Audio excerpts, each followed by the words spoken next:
Hey everybody, Chris Noggle, and welcome back to the Real Estate Money School. I've got a great guest, and we're going to talk about money, and more money today. That's going to be the topic of the show. So I got Andrew Ray from Flow Business Funding. We're going to be talking about how money works. We're going to talk about how your money can work a lot easier and faster for you, and how you can raise a lot more money through the different things and the wealth hacks that Andrew's going to bring to the table. And we're going to get into Andrew's story. We're going to talk about how he got into the business. But before we do that, let's talk about all of you. Let's talk about your journey to becoming a rebel banker. Now, that journey is filled with knowledge, right? You're on this podcast trying to learn something. You probably went on YouTube. You probably read some books. But whoever came up with the slogan and the statement saying that knowledge is power was full of shit. Because knowledge isn't power. It's the application of knowledge that matters, and that's what you got to do. So I'm going to challenge all of you on this journey, okay? I'm going to challenge you to take action on something, and I'm going to reward you for doing that. What I'm going to do is I'm going to give you a copy of my book for free, Mapping Out the Millionaire Mystery. You can grab this book for free, and all you're going to do is you're going to go right to this website, Chris Noggle, and all you're going to do is you're literally going to find, you're going to scroll 2 scrolls. I was trying to get it done here for you, but it's not going to work. And all you're going to do is you're going to click on free book. And that's all you're going to have to do. And once you click on free book, we're going to send you the book. You're going to pay for the shipping, and you're going to get something for taking action. And that's how we're going to do it, folks. And that is how successful people get to success and stay in that level of success. So with that being said, Andrew, welcome to the show. Thank you. It's an honor to be here. I appreciate it. For sure. And I know we're going to talk about money, and we're going to talk about financing nightmares. And I made so many mistakes. You know, on my journey to where I'm at now in real estate, I made just about every mistake you can make. In 2014, I had to sell over 36 units because I made some serious mistakes that you help people not make. And real quick, before we get into, capital credit, before we get into money flow and all the fun stuff, tell everybody a little bit about you, your business, what you guys do. And then let's take a trip back in history and talk a little bit about kind of how you got into this business. Wow. We could do a whole show on that, I think. We might just have to. Yeah, no doubt.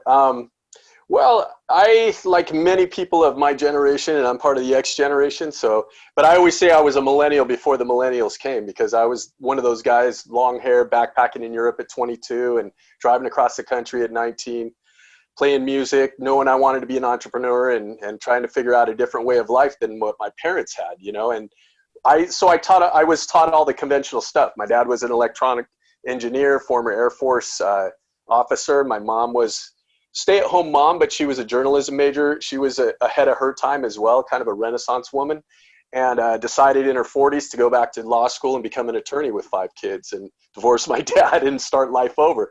So I had an interesting template, to draw on. But I remember, and I saw in an episode what you were talking about, that lemonade stands are gone now. I was one of the kids that had my lemonade stand. And so I learned the value of money when I was 9 years old. And I had a paper route, and I knew what it was like to earn my own money and buy things with that, and the power of it, and how I could leverage that to make more money. So, I guess I'd been an entrepreneur most of my life anyway. And so it made sense that I would seek more education. Now the interesting part of the journey begins.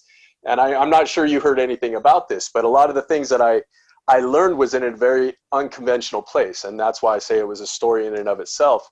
In my 20s, when I was in college and university, I hung around with a lot of universal people from all over the world. And I was kind of a rebel growing up. After my parents' divorce, I got involved in things maybe I shouldn't have. So I was bridging the gap between what was legal and what wasn't. I was hustling and doing different things, as well as always working and always going to school. But long story short, I took a trip to Indonesia when I was 24 years old. And brought back a suitcase for some Nigerians, and ended up making $30,000 back in 1993. So I was in a motel in Chicago, and changed my life forever, that one decision, because obviously it took me down some roads, and I saw some things that very few people see.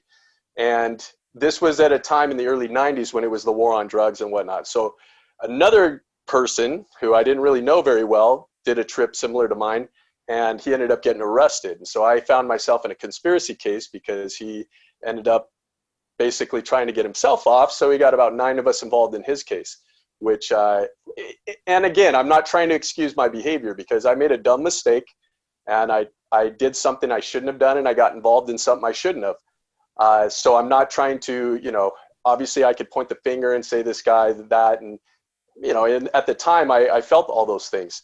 But as it turned out, I had to take responsibility for my actions, and I found myself in that place. So the next 10 years of my life, from 25 to 35, we're going through the federal system.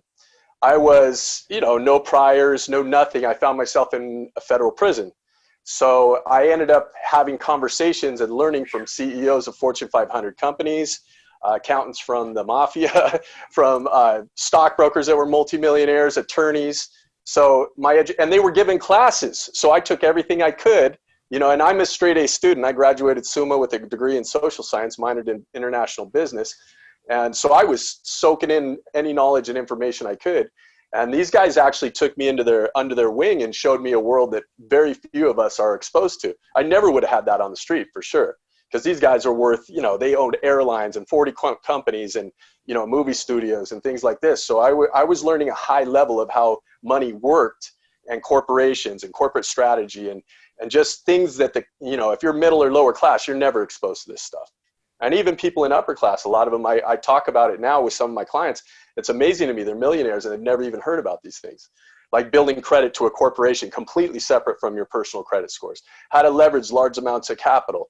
How to turn that capital into a money flow, like you talk about, protecting it with these game board pieces called entities, land trust, Roth IRAs, 401ks, like you've mentioned, becoming your own bank. Why do they start foundations? Most of them don't give a crap about the people they're doing to. It's a strategic move, to protect their money and offer it to the generations after them. So, again, I got a unique education, and so that started that journey. And then after I had gone through the process of getting off probation, and I became an alcoholic. I was depressed. I went through a period when I was, just in a very low place. Coming out of that and getting into recovery over 16 years ago kind of opened my eyes and opened my journey to what I'm doing now, which is sharing some of this knowledge. I had made mistakes like you, like all of us that are entrepreneurs. They're learning experiences. They're not always mistakes. And so I had a mortgage company back in the boom in the early 2000s. And when it exploded in 2008, I lost all my houses, lost my company, everything. So learned a hard lesson. And that's when all this knowledge that they had talked about before came into play. And I had to rebuild from there and restructure. And now I'm teaching other people to do the same as I build wealth more safely, more effectively, and more. And I also found the balance. Wealth, we talk about money. And money's one tool, it's one energy, it's one flow that we can control, but it's only one part of wealth. The relationships you have, your health, how you're raising your children, your place in the world, how you feel with your conscience, whatever higher power you look to, if you do, however you observe that. Those are all important things. And now I'm 52 going on almost 53, and I've come to realize that life is a very short blip in the annals of time. So we've got a very short window to do something with it, and then show our immortality through our children and grandchildren and on and on. So we have this chance to make a legacy and make an impact while we're here. So yeah, that's it. I wrote the first book, working on the second, about that life journey, because everybody keeps asking me, you need to write a book about that, man, not just about money. And I'm like, yeah, okay. I was ashamed for a long time. You got to understand, my family and everything I come from wasn't about that. So being an ex-convict and going through that part of the journey wasn't always easy to talk about, because people tend to judge you, and now I just figure, it was another part of the education, a chapter in the book, and I didn't let it stop me from becoming who I've always been, and it's just enhanced me in some ways, and it made me learn some hard lessons in other ways. So hopefully I can help others avoid those perils, if you will, and do things correctly.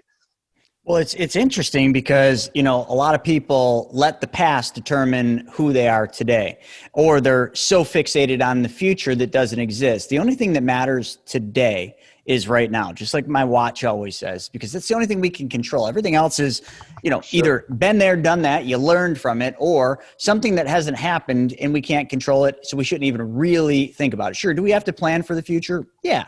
But You can only control what you're doing today. And I think, this has got to be, out of all the guests, the hundreds of guests we've had on the Real Estate Money School, this is the most transparent one of our guests has ever been in terms of telling the story. And I commend you for that, because a lot of people want to hide those past things that happened. They want to hide all the bad stuff because they're scared someone's going to judge them.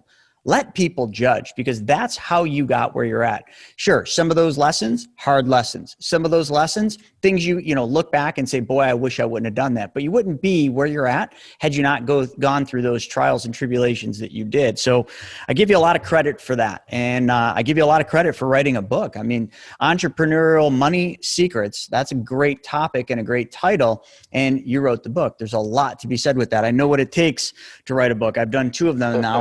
And it's not an easy thing to do. No. And, whatever you put in a book is kind of, you're forging it there, and it doesn't matter how good or bad it is. That's it. That's your story. So you got to stick to it and you got to roll with it. So with that being said, I know a thing or two about what you do with corporate credit, because I made some major mistakes. I told you earlier, back in 2014, my second big downfall in my life, when I made some bad decisions, borrowed a lot of money from a bank, but all in my personal name, in my personal credit, not understanding the rules of how banks work, not understanding debt to income ratios or any of that, just thinking, hey, they're going to give me a mortgage on these rental properties and it's at a lower interest rate because I'm doing it. I had an LLC, but I didn't use the LLC because why pay 5 or 6% when I can get the mortgage for 4, in my personal name? Well, that blew up on me in 14 because I didn't understand the power of using commercial credit. I didn't understand how to build it. I knew nothing about it. All I knew is this is my credit score. This is how much they're going to give me a mortgage for. And the rest was history. But when I didn't fit in their little square box anymore, all of a sudden I found myself faced with a brick wall called basically the debt wall. That's what it was. My debt to income ratio was out of whack and I had nowhere to go but down, which made it so that I had to sell all those properties because they froze my lines of credit. They called my loans. Bad story, bad situation, but it was because of lack of knowledge and lack of somebody telling me the right way to do it. So what you do is you help businesses expand their credit, but not personal credit, because most people don't even understand commercial credit. They understand that, their credit score when they log on to one of the 3 big credit reporting agencies, is your credit score is 620, is 700, and 800, pat yourself on the back. In the business world, that's important, but that definitely isn't paramount to what you do. So can you just give everybody a real quick understanding of kind of what commercial credit is, how it can be used in business, and then give some parallels of how other businesses have used this and continue to use it? Absolutely.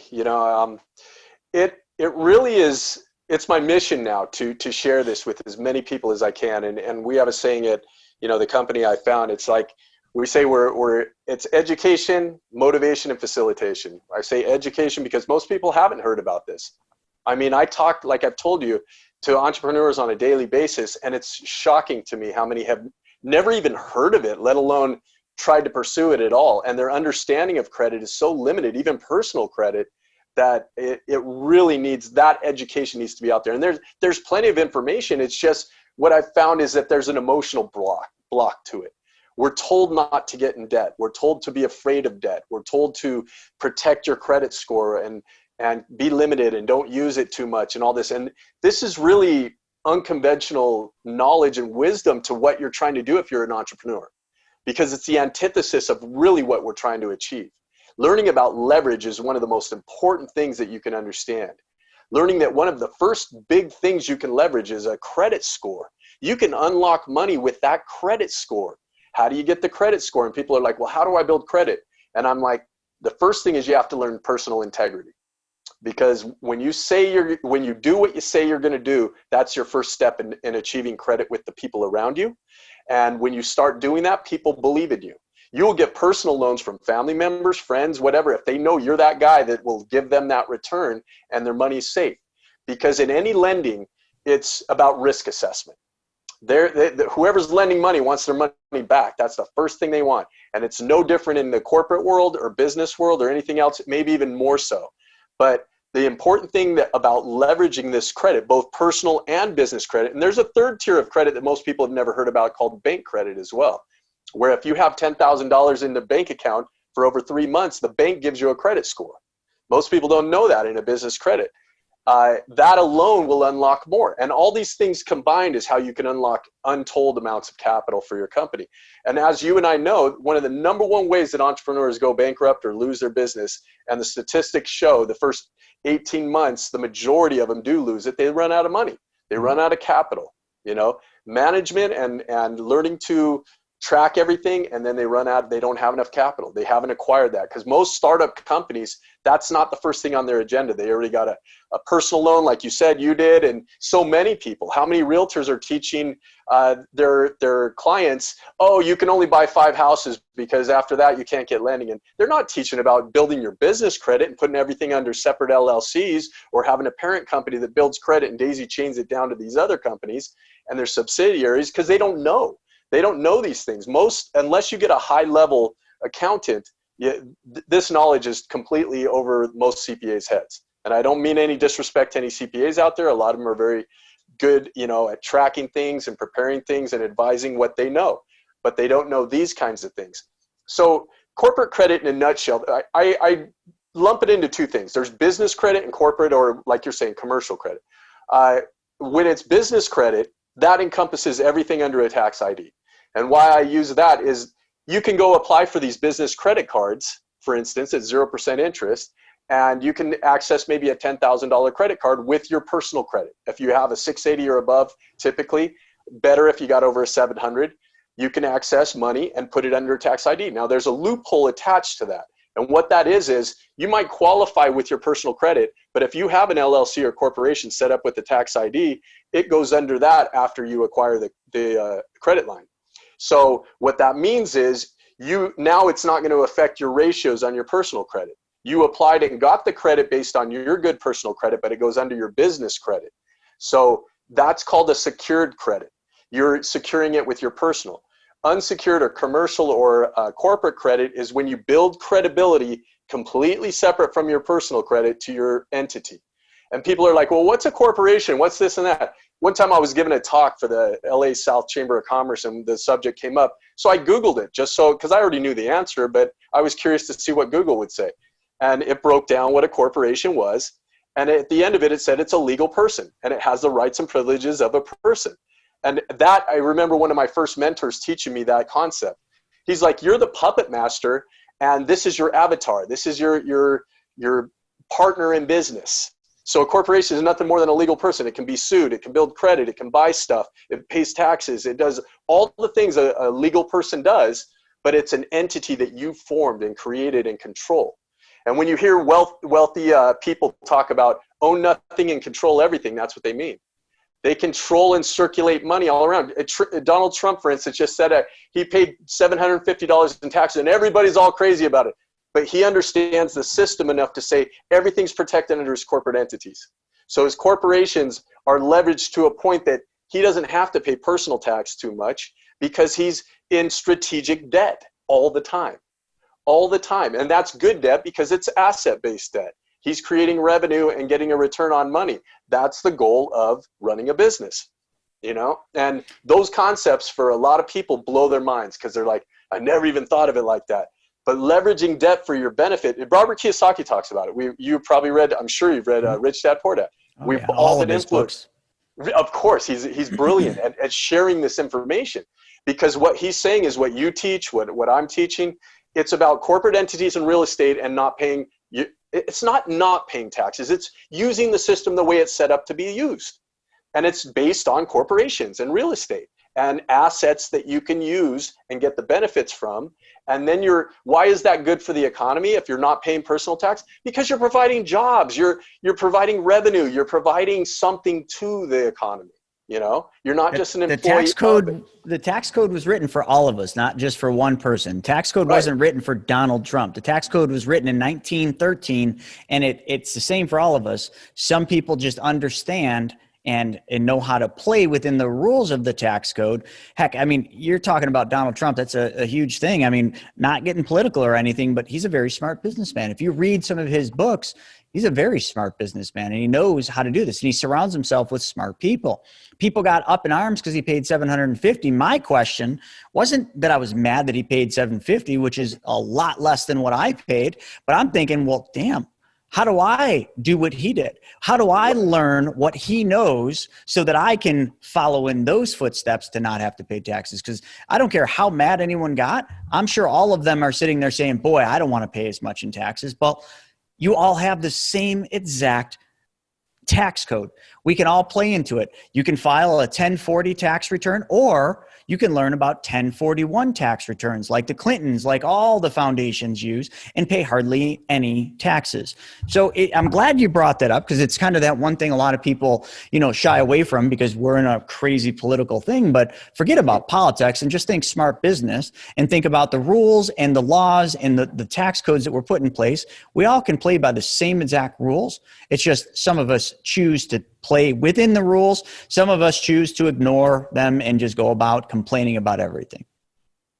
100%. And that was the point that I was making, because I'm not trying to say I support or not support a political candidate. What I'm saying is the smartest business people use the tax code that you just mentioned. It's for everybody. Mm-hmm. When people go, oh, they made a tax break 20% for the rich. And I said, no, they didn't. And they're like, what do you mean they didn't? All these $1 million companies are getting these breaks and stuff. And I said, you can too. They gave corporate tax breaks, and you can start a corporation tomorrow if you want. Mm-hmm. And I can show you how. I can help you do it. And you can start using that code and give yourself a raise right now if you choose to. But you got to open your mind up first, because when it comes to credit and taxes and things like this, business, people get this emotional wall comes up. And it's like they want to stay in this cocoon that they have come to realize that that's their reality. And it's like, it doesn't have to be. Because it was like I was stuck in this place where I had to learn, and I was just open enough to say, what if I started thinking a little differently? What if I made friends with some of these guys and got into some detailed conversations about how things work? And it just opened my mind up to think, man, my dad and my uncles and they're all successful in that mode of they own their houses, they retired with a pension, they didn't owe any money, they, all that kind of thing. But my dad could have been a multi-millionaire if he had just done a couple different things, structured his life a little bit differently, and just made a couple other decisions. And I remember when I heard your interview and you were talking about you live the same lifestyle, you just package it a little differently in order to get benefits. When you become the bank instead of being the victim of a bank. And by the way, who teaches you not to be in debt? Who teaches you not to put your money in a bank account? Banks, why? Because they take your money and do exactly the opposite. They go and loan it out, and they get in debt, and they borrow from the government, and then they loan out more money, and that's how they end up creating their assets. They use your money, and so if you're doing what they're telling you, then they get to play you in the system instead of you playing the system. Well, so it's all about control. They just they've literally figured out how to get all of us by teaching us to give up control of our money. They've taught us to give up control of our money, and we just accept this as the norm. Folks, it's not the norm. It actually should be criminal what they do, but it's just what we've been taught to do. We think we are not good enough or smart enough to be good stewards of our money, which you absolutely are if you just learn how to do it. But instead, we don't learn. We just give up control because we think somebody else is smart enough to manage our own money. Well, the craziest thing about that, think about it, like who cares more about your money than you? No one. The bank doesn't care more about your money. The financial advisor, like I used to be, I didn't care more about your money than you do. You are the best steward of your money. The next question is you just need to learn. Are you willing to learn? Are you willing to learn how you can do this with your business? Are you willing to learn how you can basically take that step to learn how to create corporate credit? And that's the question. If you're not willing to learn, then why are you watching this podcast? Go somewhere else. Someone else will entertain you and teach you more about how to do useless things that don't make you money. But if you're here to learn something that will change your life, change your business, and change your future. But it starts now, right now. 100%. I love, when I was going to be on your show, Chris, I I got excited when I started learning who you were and what you did and what you taught, because you and I are kindred spirits. We're here trying to empower people. We want to empower your success. So we're enabling you to unlock these money secrets, to unlock these keys to wealth that the aristocrats had been doing this for centuries. You know, that's the families, the big capitalistic experiment that happened in America changed the game for the world forever. Because for the first time in history, now anybody can start at the bottom or fall to the bottom and raise themselves back up. And it's utilizing the system the way it's built up, a free market system. That's, you know, when Adam Smith wrote The Wealth of Nations, you know, at about the same time the Communist Manifesto was being expelled, there was two big thought processes that changed the world. And as we're seeing, we're living in this, people are fighting to get in our country to have this opportunity that we all have and we take for granted. And so us unlocking some knowledge, opening your mind a little bit, you know, just saying what if for a second and just say, what if I had done a couple of extra things? What if I got a life insurance policy and started using that money to make some more money for my family? Think about it, if not for yourself, for the generations that come after you. Because legacy and generational wealth is really the ultimate goal and the best gift we can give our children and the grandchildren, and to teach them to be good stewards of their money. Because again, money is one part of the wealth equation, you know, but once that money, if you don't have enough money, I remember hearing from somebody, the only time money is a problem is when you don't have enough, you know, and then you're living in a place of fear, you're living in a place of subservient thinking and attitude, and you're a victim at that point, because you're taking handouts and you're taking anything to get yourself by, to feed yourself, when in fact there's abundance everywhere. We've just got to take whatever steps and measures to get that share coming our way. And like what I try and describe it to people, they're like, well, you know, this all sounds great, Andrew, but break it down in something I can understand, because you're kind of talking about concepts I don't get. I said, look at it just like flowing. I call it flow and grow. Money's flowing. It's a bunch of zeros going through computer screens. It's constantly flowing. There is no tangible. When we went off the gold standard, there is nothing backing it up other than the zeros in here. That's how debt is created, inflation and everything else. But if you're flowing money, and you talked about this too, so I know that you understand this, you never park it anywhere. Money has to be flowing into the next place, whether through a corporate entity, the corporate entity bought an apartment complex and now it passively flows again. And you're going to leverage large amounts of money through corporate credit and personal credit too. You know, you can use that as well. It's used in conjunction, used for the purpose of acquiring a return on that investment. You know, using the capital to make more, but you're constantly flowing the money around. And that's why people I call it the end of game, but you want to have a foundation or a nonprofit, because instead of paying a large tax bill, if you by chance become very profitable, you want to have a pool to settle it in where you can do good for the public. Would you rather give back to some charity or something that you feel passionate about, or give it to the government that's probably going to mishandle it and misuse it anyway? And so it's up to you once you know these tools. So then it empowers you to use more of that revenue in your direction. Like you say, become your own bank and start using it for the things that you choose. You know, then you have a responsibility to start managing it more correctly, hiring the right people, because you got to build a team. We're not going to do this all ourselves. You mentioned this before, and I agree with you. Trump is smart, but he's smart because he surrounds himself with smarter people that know more about it than him and are guiding him.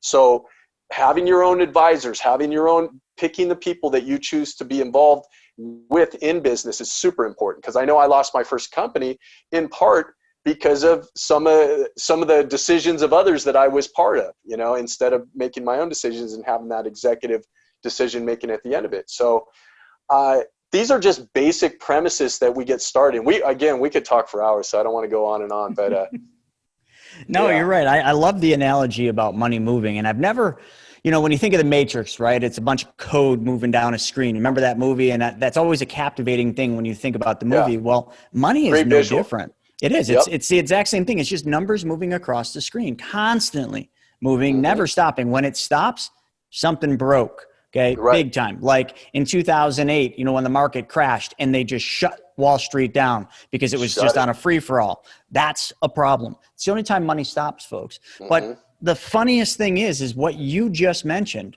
You're not taught that.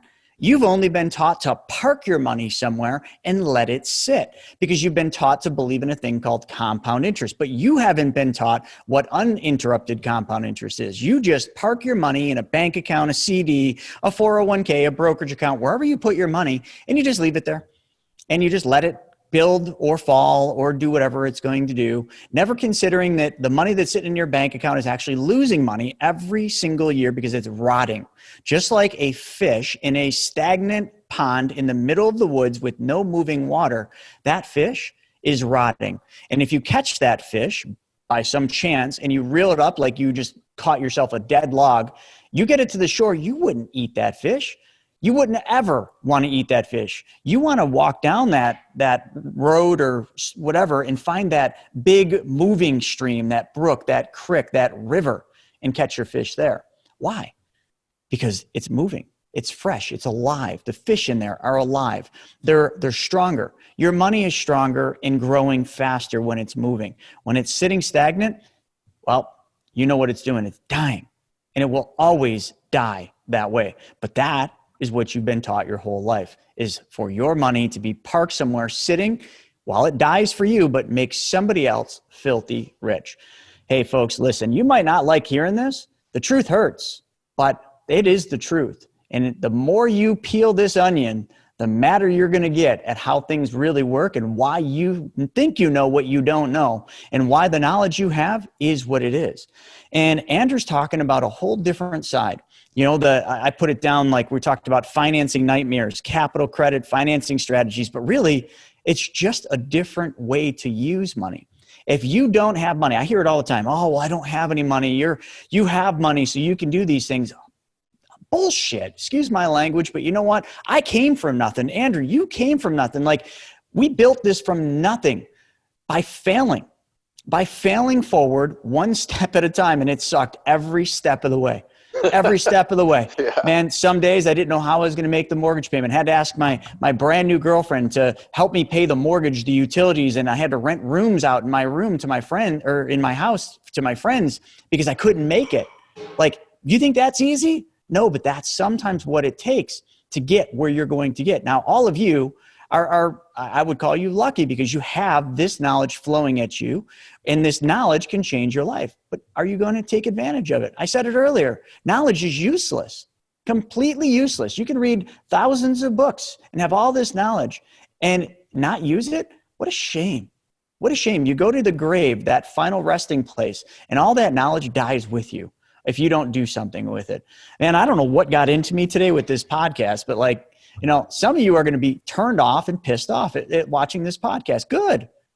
Getting pissed off is actually a pretty good thing, especially when it comes to your money. You should be mad and you should want to change something, and you should want to take action on some of this stuff to learn how to do it. So if I knew what corporate credit was back then, I would have been way further ahead than I am today, but it doesn't matter. I can't change the past. I know what it is now. And I've worked very hard to build my corporate credit. And it starts, can you just explain to them like how simple it is to start the process of building corporate credit? I mean, I use Quill. That was my first starting place, was that company Quill. Yeah, and, you know, I remember it was like one box of paper clips. Now, you guys don't know what I'm talking about, but can you explain to them what I mean? And I didn't understand it. I had no idea. They're just like, set this account up and buy paper. And I'm like, I don't need any paper. They're like, use some paper. Yeah, no, you're 100%. I mean, it's simple.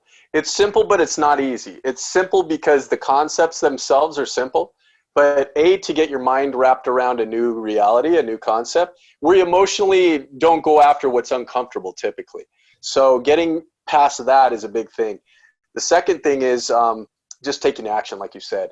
Knowledge without action is meaningless. It's entertainment. Somebody once told me, you can have all the knowledge in the world and it's entertaining until you put it into use, into action. And that's when the magic happens. So take what we're teaching you and take action on it. And at the end of it, I'm sure we're going to give links, because I know I give a lot of free. In my book, I break it down in the second half of the book is all about the step-by-step building corporate credit. And what it really is there's three different tiers. The first tier is getting really a fourth tier is getting set up to build corporate credit. And what that means is you got to be legit. You got to become a legit company that when creditors are looking at you, they're looking at a company, a business, that you actually have a business, not a sole proprietorship, not working out of just your home. You can work out of your home, but you're going to need a virtual office or some kind of address that's a professional address. You're going to want a 411 listed number that's a business line that's dedicated to that, not a cell phone number. You're going to want these simple little steps that are going to set the template up. You're going to set up a Dun & Bradstreet account, which you don't, when you go on the site, and I talk about it in the book, don't let them talk you into an $1,800 program package that they're going to try and sell you. You can get a free number, a Dun & Bradstreet number for free. That Dun & Bradstreet is the basis for building your corporate credit, because there's Business Experience, Equifax, and there's Dun & Bradstreet. You can get accounts like Quill, like you're talking about, or Uline or Granger, or any of these that you can get started on 30-day net accounts that they'll offer to any new business. And what that means is you're gonna get an account and you're gonna get so much, and you got to pay it off within 30 days. So get an account and buy something with it. You got to exercise the credit. So you're gonna buy like you say, a box of staples or staplers or anything that you need for your office. People are going to need office stuff. So figure it out. If not, get with somebody else that needs something and say, buy it through my account. So there's different ways to solve it. In other words, think out of the box, if you will. But you're going to exercise it, and then you're going to want to pay the account off about a week before it's due. Paying on time is the number one thing in business credit. And if you know that part, you can accelerate building your Paydex score. It's based on 100 points. You want to get to an 80. That's like a 750 FICO score for your company. Once you get to an 80 Paydex score, that opens the keys to the next tier. Now you're going to get you're going to get vendor account, then you're going to get store credit. You're going to get store credit. You start exercising that. Staples, Home Depot, Lowe's, Dell Computers, all these different things. You're going to apply for maybe some gas cards. Maybe you're a trucking company. There's all these different accounts. You want to get to about 10 to 12 active accounts that are reporting. From there, and you got an 80 Paydex score, you're building your experience scores. If you got good personal credit, go get some business credit cards. Start exercising that as well, because then they'll report to Experian and Equifax. Pretty soon you get to that third tier and they're offering you credit. Now you're able to get a MasterCard at Sam's Club without a personal guarantee. This is not even based on your personal. But more importantly, leveraging that along with a strong personal credit is going to unlock lines of credit and different lending options that you can't even imagine now. And people think, well, I just need $100,000 for this. And I'm like, well, what's $100,000 going to be for? And they're like, well, I need to buy some equipment, and I said, why don't you lease the equipment? Why don't you don't need that $100,000 in capital. You might just need those accounts to be set up to where you can finance it and track it through your tax ID. This is the thinking you got to think. The tax ID is the social security for your business, for your company, for the legal entity we talked about, your legal person the avatar that you're using in the system of capitalism. So you're going to use that as the vehicle, and now you're going to start borrowing under that. Why is that important? And you mentioned this. I want 4% instead of 12%. Well, the 4% you can't necessarily write off on taxes, but 100% of that 12%, again, go to your CPA. I'm not a CPA, so I'm not trying to, talk about that. But I do know this, that business expenses are all tax writable if you track them and you account for them. So pay your quarterly taxes, show all your revenue. You might be operating at a deficit like most companies, like Amazon, for instance. They were in the red for the first 5 years of their company. They were all based on credit and futures. They started as an online bookstore, and now they're the biggest conglomerate in the world, and now Jeff Bezos is the richest man in the world right now, which may or may not be true, because we know the Rothschilds and those families and things that run the central banks but they're never going to list that on the Forbes list. You're never going to know that. Read some books. Read The Creature from Jekyll Island, and you'll learn about that. Right. Again, we could go into too much about that, and we're not sure we want to. But the bottom line is everybody can do what we're saying right here. Everybody can build your business credit. If your personal credit's crap and you want to start building credit, you can do it. And again, we have resources to help you. There's education. Get my book. Download our free guide on our website. Talk to Chris. He's been through it. Get some mentor that's going to walk you through the process, because you will have questions, you will have things. And always look at everything as not a cost to you anymore. This is an investment that you want to get a return on, and I want to write off on my taxes, because every business expense, whether it's education or whether I get a program or a coaching program, it's going to be writable, because you're giving back to the economy. Get it out of your head that you're taking advantage of anything. This is the way the system was set up. I say pay your fair share of taxes.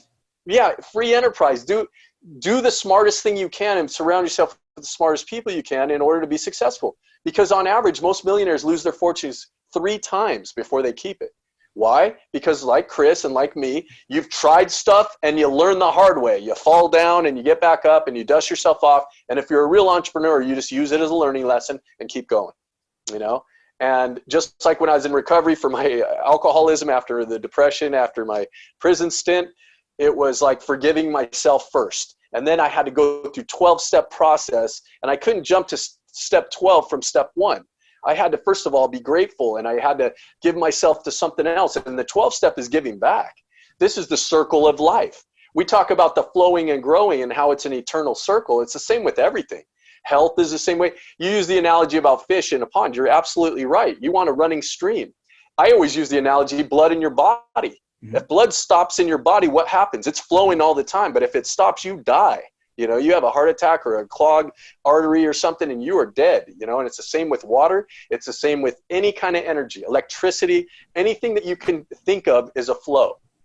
Everything's always vibrating. So we're talking about money as one analogy of it, but it's the same in everything. And remember, that's the premise of life, you know, really. So applying these principles, it's a shift in the way we approach living. But what I know is my age got better, my health got better and everything by applying these principles in every area of my life, you know.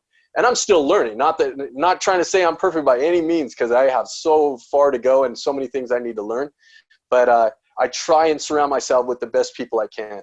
I don't need a bunch of friends anymore. You know, when I was young, I knew a lot of people, but it was like, how many were really my friends? When everything fell apart, where were they? You know, like, but I had a core group of people that really cared about me and helped me to remember who I was, you know, when the times that I forgot that, you know. So all I'm doing now, and I feel like you're doing now, is giving back and trying to empower other people, you know. And the collateral advantage is we get success by helping other people become successful, you know.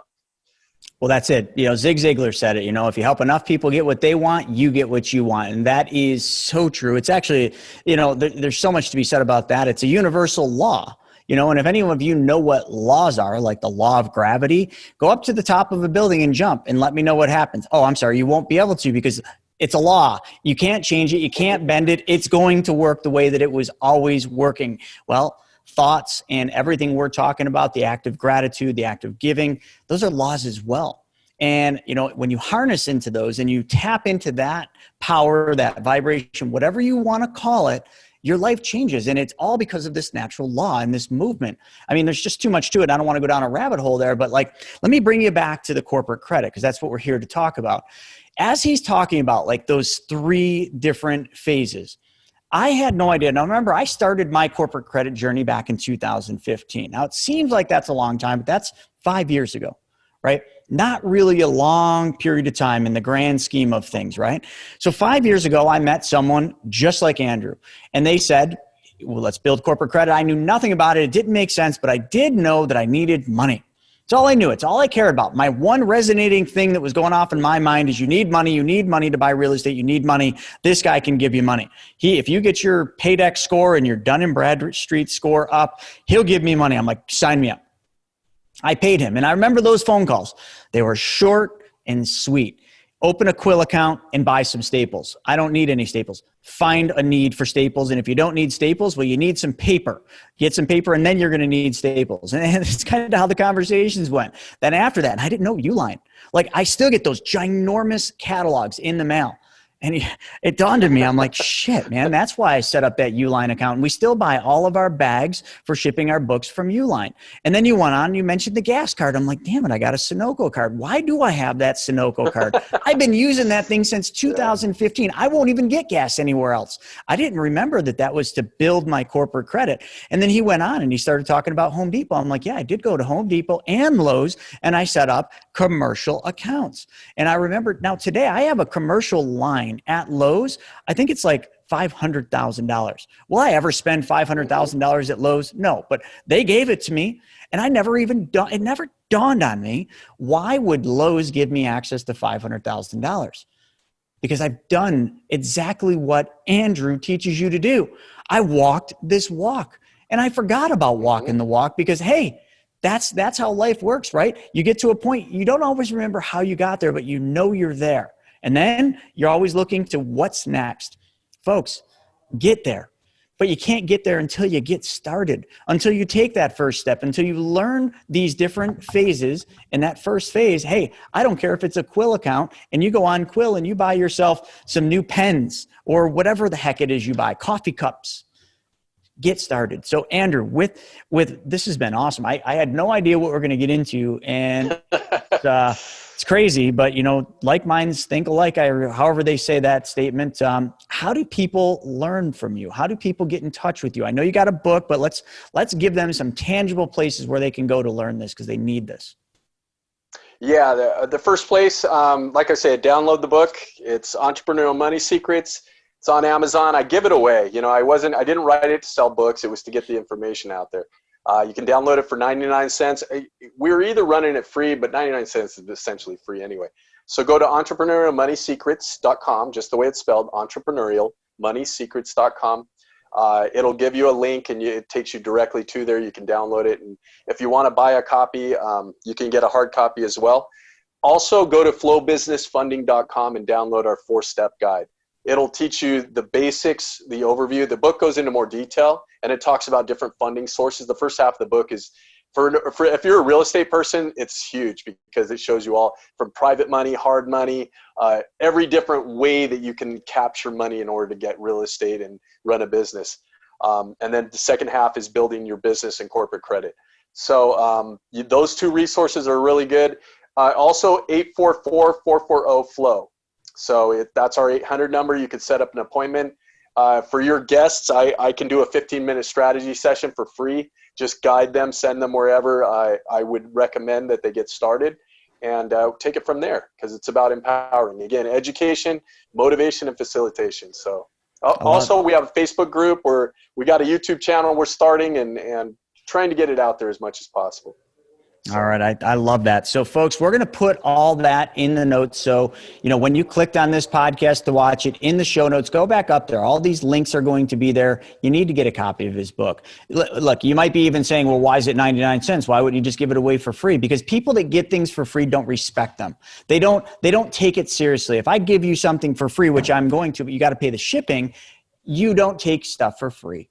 Or you don't take it serious. And that's sad, but that's just the way it is. But if you pay something for it, all of a sudden, it has value. They always say that cost is only an issue in the absence of value. It wouldn't matter if you paid $1,000 for his book. You might think that's crazy, but if that $1,000 earned you $100,000 in credit, was that $1,000 money well spent? Yes, because cost is only an issue in the absence of value.